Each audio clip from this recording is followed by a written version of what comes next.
మీ మతానికి సంబంధించిన వ్యక్తులపైన అత్యంత ప్రేమ ఉండి మీ మతాన్ని కాపాడుకునే ఉద్దేశం ఉంటే నిజంగా అంటే నేను కొంచెం పచ్చిదగా మాట్లాడుకుందాం. అంత ప్రేమ మీ మతానికి సంబంధించిన మనుషులపైన అంత ప్రేమ, అభిమానాలు, ఆప్యాయతలు, మీ మతాన్ని కాపాడుకునే ఉద్దేశం మీకు ఉంటే ముందుగా మీరు వైన్ షాప్లకు వెళ్ళండి. వైన్ షాప్లకి వెళ్ళి మందు మానేపించే ప్రయత్నం చేయండి. వైన్స్లలో మీ మతానికి సంబంధించిన వ్యక్తులు, మీకు సంబంధించిన వ్యక్తులు, మీ మతానికి సంబంధించిన వ్యక్తులు ఎవరైనా ఉంటే వారిని ఈ మందు మానిపించే ప్రయత్నం చేయండి. అలాగే పాన్ డబ్బాలు ఉంటాయి కదా, ఈ గుట్కాలు, ఈ పాన్ పారాకు సంబంధించినటువంటి ప్రతి వస్తువును బ్యాన్ చేయించే ప్రయత్నం చేయండి. దయచేసి ఇట్లాంటి కొత్త ఆలోచన చేయండి. ఇప్పుడు పాన్ పారాక్ వల్ల ఈ రైల్వే స్టేషన్లకు వెళ్తుంటే ఎంత దారుణం ఉంటుందో మీరు చూసిర్రు. అంటే మీ మతానికి సంబంధించిన వ్యక్తుల్ని మీరు చైతన్యం చేసి భారతదేశాన్ని మంచి అంటే క్లీన్ సిటీగా, క్లీన్గా ఉండే విధంగా మీరు ప్లాన్ చేయండి. నిజంగా ఇలాంటి ప్లాన్ చేయండి. ఇలాంటి ప్లాన్ చేస్తే భారతదేశం కూడా క్లీన్గా ఉంటుంది. మీకు సంబంధించినటువంటి వ్యక్తులు, మళ్ళీ చెప్తున్నాను, మీకు సంబంధించిన వ్యక్తులు, మీ మతానికి సంబంధించిన వ్యక్తులు ఆరోగ్యంగా ఉంటారు, బలంగా అవుతారు, ఎలాంటి రోగాలు రాకుండా అవుతారు. మీరు ఏం చేయాలి తెలుసా? ఇట్లాంటి ఉద్యమం చేయాలనుకుంటే మీరు వైన్ షాప్ల ముందు ఈ ఉద్యమాలు చేయండి. మంచిగా మీ మతానికి సంబంధించిన వ్యక్తులందరూ పోయి ధర్నాలు చేయండి. ఈ వైన్స్లు బంద్ చేయాలి, అలాగే గుట్కాలు బంద్ చేయాలి, అలాగే వీటికి సంబంధించినటువంటి పాన్ పరాకులు బంద్ చేయాలి. ఇలాంటి ఉద్యమాలు చేయండి. నిజంగా భారతదేశం కూడా బాగుంటుంది. మీకు సంబంధించినటువంటి మతానికి సంబంధించిన వ్యక్తులు కూడా ఆరోగ్యంగా ఉంటారు.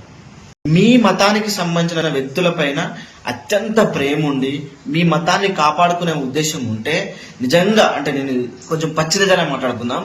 అంత ప్రేమ మీ మతానికి సంబంధించిన మనుషులపైన అంత ప్రేమ, అభిమానాలు, ఆప్యాయతలు, మీ మతాన్ని కాపాడుకునే ఉద్దేశం మీకు ఉంటే ముందుగా మీరు వైన్ షాప్లకు వెళ్ళండి. వైన్ షాప్లకి వెళ్ళి మందు మానేపించే ప్రయత్నం చేయండి. వైన్స్లలో మీ మతానికి సంబంధించిన వ్యక్తులు, మీకు సంబంధించిన వ్యక్తులు, మీ మతానికి సంబంధించిన వ్యక్తులు ఎవరైనా ఉంటే వారిని ఈ మందు మానిపించే ప్రయత్నం చేయండి. అలాగే పాన్ డబ్బాలు ఉంటాయి కదా, ఈ గుట్కాలు, ఈ పాన్ పారాకు సంబంధించినటువంటి ప్రతి వస్తువును బ్యాన్ చేయించే ప్రయత్నం చేయండి. దయచేసి ఇట్లాంటి కొత్త ఆలోచన చేయండి.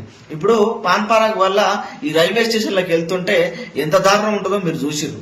అంటే మీ మతానికి సంబంధించిన వ్యక్తుల్ని మీరు చైతన్యం చేసి భారతదేశాన్ని మంచి అంటే క్లీన్ సిటీగా, క్లీన్గా ఉండే విధంగా మీరు ప్లాన్ చేయండి. నిజంగా ఇలాంటి ప్లాన్ చేయండి. ఇలాంటి ప్లాన్ చేస్తే భారతదేశం కూడా క్లీన్గా ఉంటుంది. మీకు సంబంధించినటువంటి వ్యక్తులు, మళ్ళీ చెప్తున్నాను, మీకు సంబంధించిన వ్యక్తులు, మీ మతానికి సంబంధించిన వ్యక్తులు ఆరోగ్యంగా ఉంటారు, బలంగా అవుతారు, ఎలాంటి రోగాలు రాకుండా అవుతారు. మీరు ఏం చేయాలి తెలుసా? ఇట్లాంటి ఉద్యమం చేయాలనుకుంటే మీరు వైన్ షాప్ల ముందు ఈ ఉద్యమాలు చేయండి. మంచిగా మీ మతానికి సంబంధించిన వ్యక్తులందరూ పోయి ధర్నాలు చేయండి. ఈ వైన్స్లు బంద్ చేయాలి, అలాగే గుట్కాలు బంద్ చేయాలి, అలాగే వీటికి సంబంధించినటువంటి పాన్ పరాకులు బంద్ చేయాలి. ఇలాంటి ఉద్యమాలు చేయండి. నిజంగా భారతదేశం కూడా బాగుంటుంది. మీకు సంబంధించినటువంటి మతానికి సంబంధించిన వ్యక్తులు కూడా ఆరోగ్యంగా ఉంటారు. మీ మతానికి సంబంధించిన వ్యక్తులపైన అత్యంత ప్రేమ ఉండి మీ మతాన్ని కాపాడుకునే ఉద్దేశం ఉంటే నిజంగా అంటే నేను కొంచెం పచ్చిదగా మాట్లాడుకుందాం. అంత ప్రేమ మీ మతానికి సంబంధించిన మనుషులపైన అంత ప్రేమ, అభిమానాలు, ఆప్యాయతలు, మీ మతాన్ని కాపాడుకునే ఉద్దేశం మీకు ఉంటే ముందుగా మీరు వైన్ షాప్లకు వెళ్ళండి. వైన్ షాప్లకి వెళ్ళి మందు మానేపించే ప్రయత్నం చేయండి. వైన్స్లలో మీ మతానికి సంబంధించిన వ్యక్తులు, మీకు సంబంధించిన వ్యక్తులు, మీ మతానికి సంబంధించిన వ్యక్తులు ఎవరైనా ఉంటే వారిని ఈ మందు మానిపించే ప్రయత్నం చేయండి.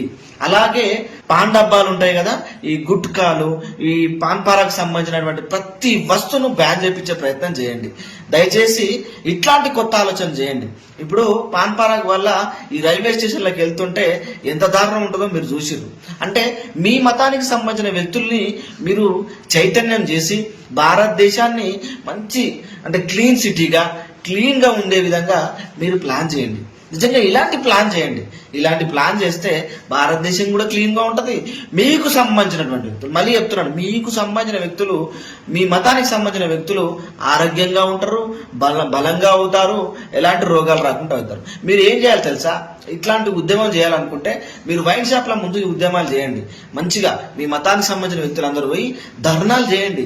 ఈ వైన్స్లు బంద్ చేయాలి, అలాగే గుట్కాలు బంద్ చేయాలి, అలాగే వీటికి సంబంధించినటువంటి పాన్ పరాకులు బంద్ చేయాలి. ఇలాంటి ఉద్యమాలు చేయండి. నిజంగా భారతదేశం కూడా బాగుంటుంది. మీకు సంబంధించినటువంటి మతానికి సంబంధించిన వ్యక్తులు కూడా ఆరోగ్యంగా ఉంటారు.